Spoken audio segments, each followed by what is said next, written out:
made by the next speaker. First, I would like to make some of the rebuttals and then some of the main issues that we have debated today here. The first one is about the traffic fees. You seem confused about the traffic fees and the large, huge budget the government have spent on the tracking down the criminals. But I would like to tell you about the link here. First, if we don't have the national DNA database, if we want to track down the criminal, we have to based on the words of the witnesses. And if they say that, oh, I have seen these people have appearing from another province, the police have to go to the other province and to investigate in the other province. And the traffic fees and some of the traveling fees is a huge expenditure of the government. And the second one is about you think that it seems that you think there is no logic link between establishing the DNA database and to ease the possibility of crime. But I would like to tell you about this. And there are many examples that I will present in my constructive speech that there is logic link between the DNA database and the crime. And if we want to solve this problem, first we can now set up the DNA database from once you are born, and the hospitals could collect your database. So once you are born, and now we can do the database as the process of demographic investigation, so that we can collect the DNA of every single person one by one, step by step.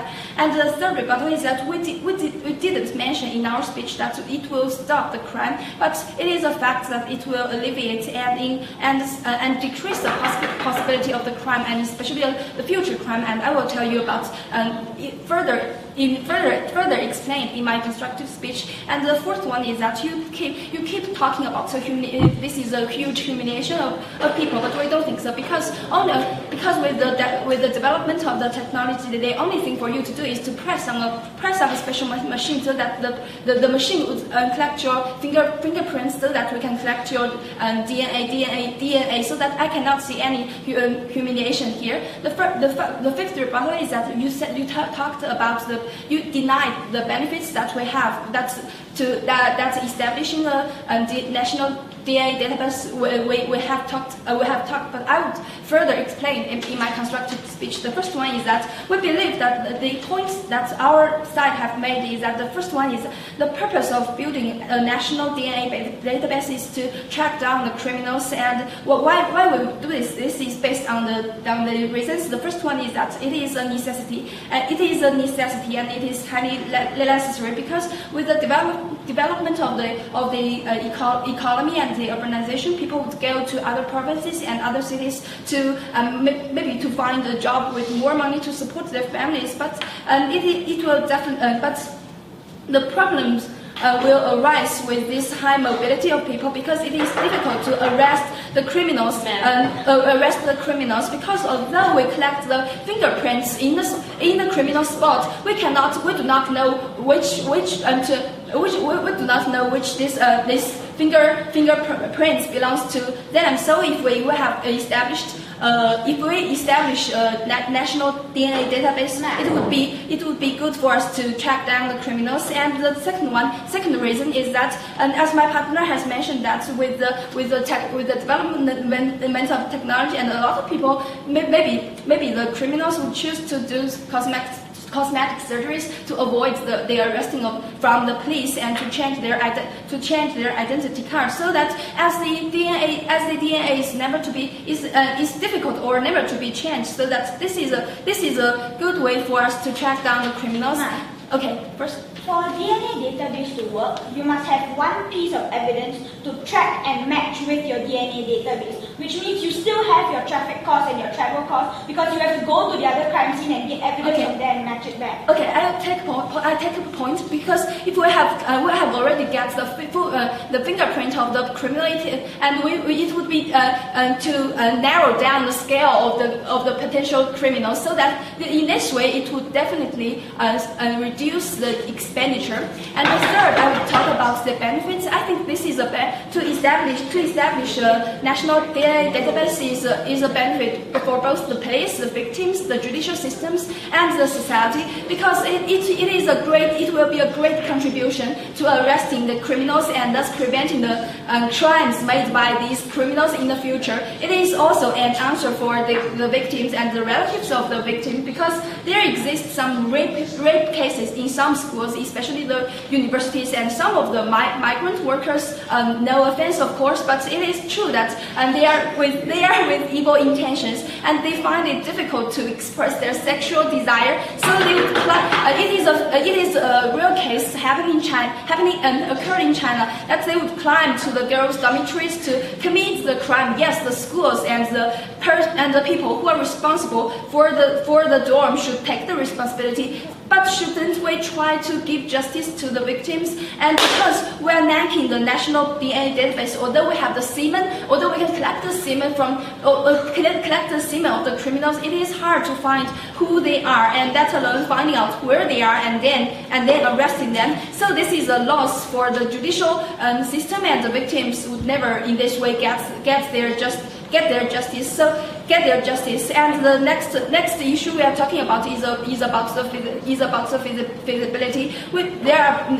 We present this point based on two reasons. The first one it is never a violation of people's privacy, because as my partner has mentioned that the DNA sample, it is not like before that the DNA sample must be collected from the semen, the blood samples, and human juice from the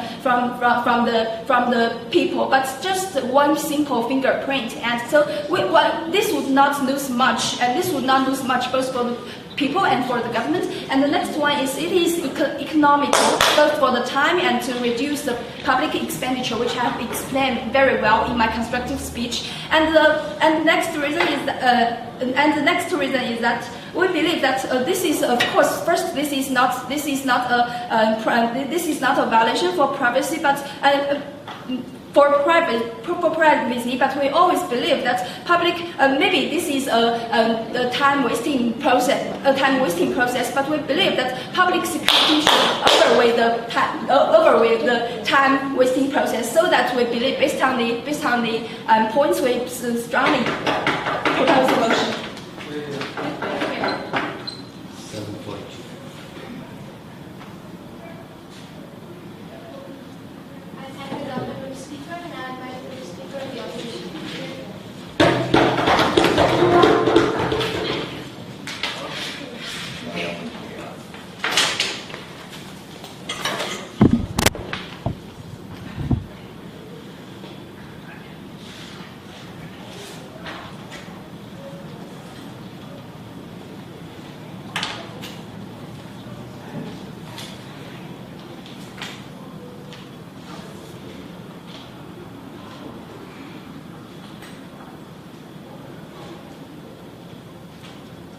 I'm going to make this speech on two basic levels. Firstly, let's talk about need and feasibility and whether this actually is necessary, and if it's necessary, whether it will work. Secondly, let's go into principal issues and whether principally this is the right thing to do for apparently the world, but all the examples for China. Let's look at firstly the idea of need and feasibility. What we heard from side government was that criminals are becoming smarter now. So there are two main things. One, that long distance tracking of these people are difficult and expensive, and therefore they can't do that. And secondly, that all these people may change their identities, and therefore we need a way to track them. Their response when we asked them about traditional methods, or when we said that there are contemporary ways of doing it, was that all traditional methods are not enough and that traditional methods don't work. Here's where we talk about whether what they're talking about actually works. First of all, let's talk about long distance tracking and whether it's difficult and expensive.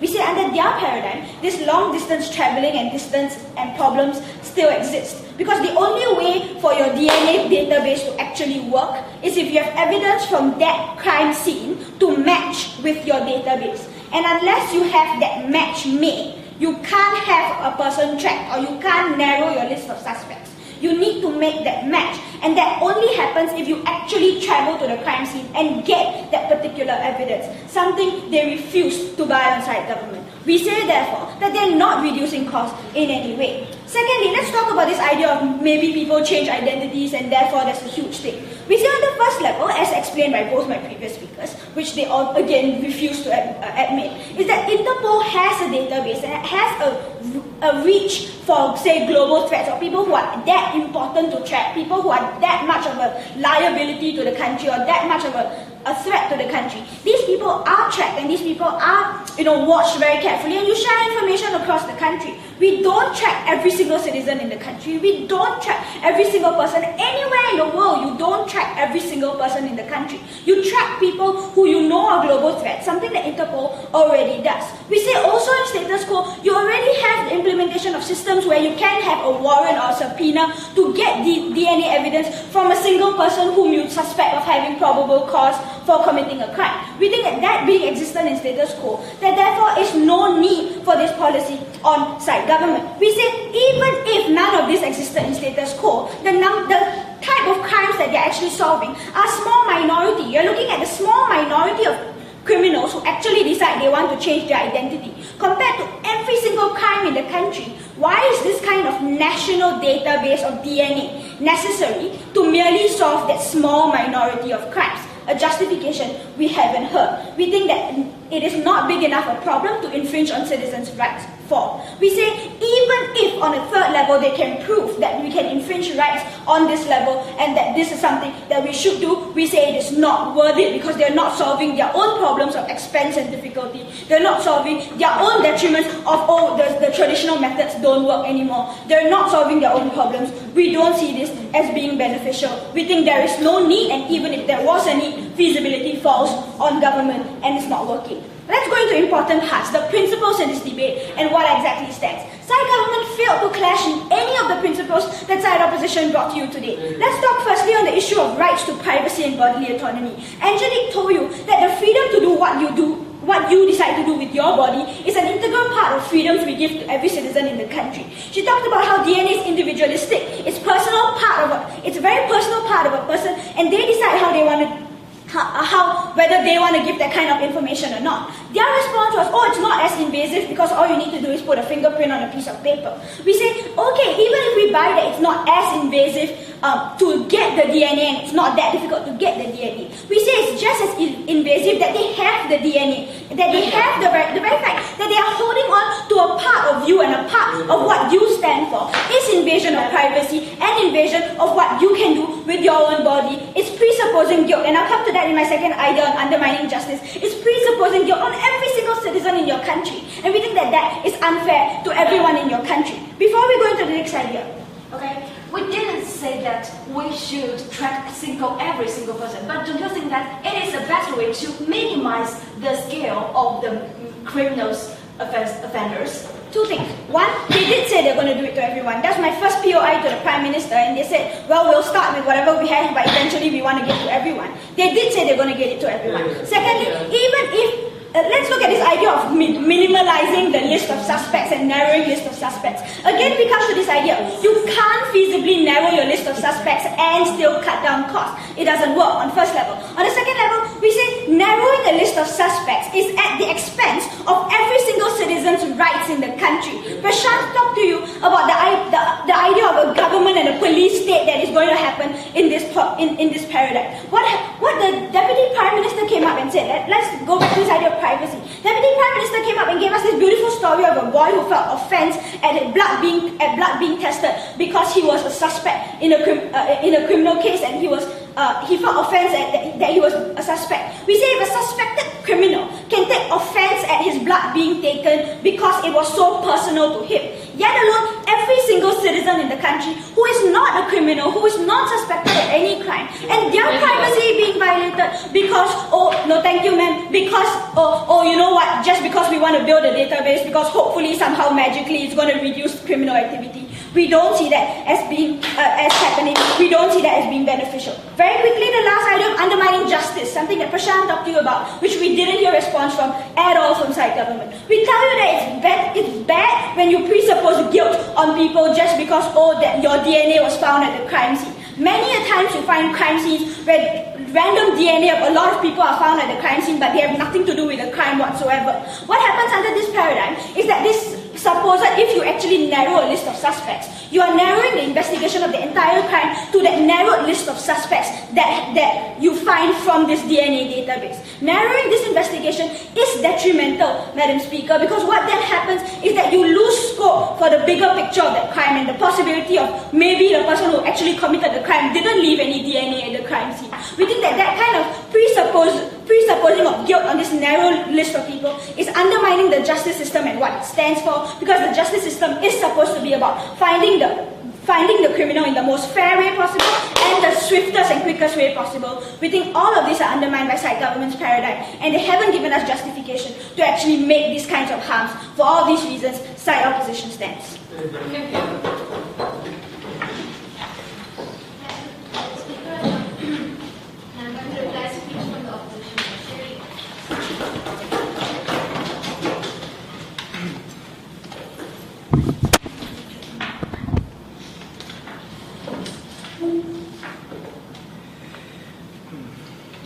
Rights to privacy, bodily integrity, the right to free and fair trial, rights to travel freely amongst your own country or abroad. These are just some of the rights off the top of my head which side government is willing to compromise. Why, we ask them? Oh, it's going to help solve a small portion of criminals or catch them whom we are not able to do with conventional methods. Why aren't we able to do it with conventional methods? Or we don't have the money to spend to really make these conventional methods work. There is no logical link in the case of side government which links the fact that we are willing to compromise upon what is essentially the basic rights which people take for granted in Western liberal democracies, and then taking that huge leap forward to supposing guilt on each and every one of these persons on the off chance that you might catch a person who is most wanted. We are not a government who will ever stand for this. Side government must face facts. This is a policy which will never go through.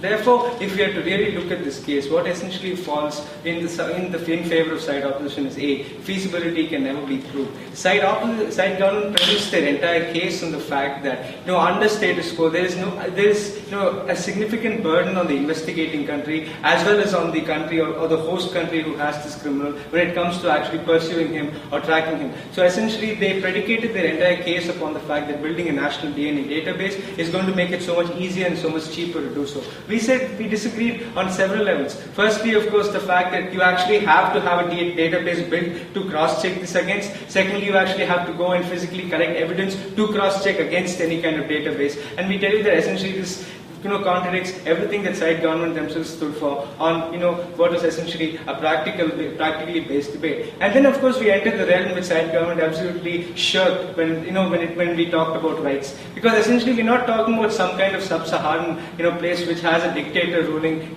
with an iron fist. We're not talking about places where the rights of these people are absolutely compromised. We're talking about countries who hold rights paramount to every single aspect of that person's being. And not only are we talking about that, we're talking about the DNA of these persons, something which is so very inherent to them that it is that what we are simply suggesting is so invasive that these people are going to take so much offense at it. We really don't see any kind of benefits coming towards we actually forcing them to contribute towards such a national database. Moreover, the fact that we are going to be completely doing away with the legal system as we know it, which is essentially what these Western countries stand for, is in effect something which no government or no Western country can ever stomach, Madam Chair, because that is something which these countries absolutely value as integral towards the functioning of their society. What essentially happens then is something which we're going to keep harping about: presupposition of guilt. Every trial, every criminal proceeding, it goes on the fact that every person has the right to a free and fair trial. Each person is innocent until proven guilty. Essentially what side government does then is to completely reverse the process. Every person is a suspect until he or she can exonerate themselves, and in this case by DNA information. And we don't think that this is the way to go. If anything, each person has the right to feel secure in their own home country. Each person should have the right to feel that they are absolutely innocent and the police is doing their best to make sure that they are finding criminals, and they are narrowing down the search not on the expense of these people whose rights are being compromised, but rather on these conventional methods by whose side opposition is completely willing to trust the stability of the entire world, as they rather have and believe the scope of this debate is. So essentially, Madam Chair, to put it in a nutshell, if you sneeze in some dark, decrepit back alley, you're essentially leaving your card in a probable crime scene. So that essentially makes you a criminal. You might be put away for a crime you never did. That's what side government stands for. That is something side opposition will not stomach, will not take. We are extremely proud to propose side opposition takes this case. Like I said,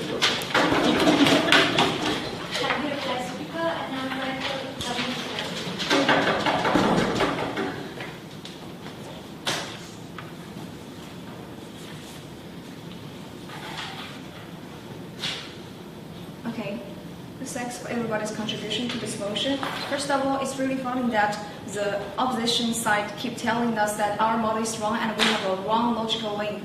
But their logic and their model is based on our model, and they are based on all about rebuttals, and they forget about one very important problem. That is why we have the motion here. There is a reason why we have this. Why we have to talk about and discuss the DNA database. There must be a reason, and they never respond to that. And we know that.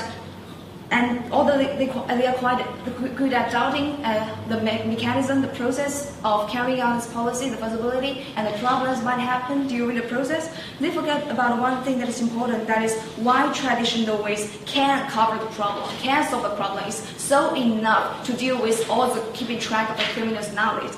And even more, they forgot about that to face with the urbanization, to face with the problems that might happen in the future. How can traditional ways to keep crowd triangle is enough? They have never responded to that. And second of all, they have done a lot of our case and our model. They say that all the cases that we have given is in China. But it's very funny that they didn't even mention a very specific and explicit example about which country it can give us a good example to set the background in. And we know that the case like China really can reflect a lot of cases in the developing countries like prostitution, human trafficking in India and in China. It's almost about the same case. So we just try to use one case to reflect another.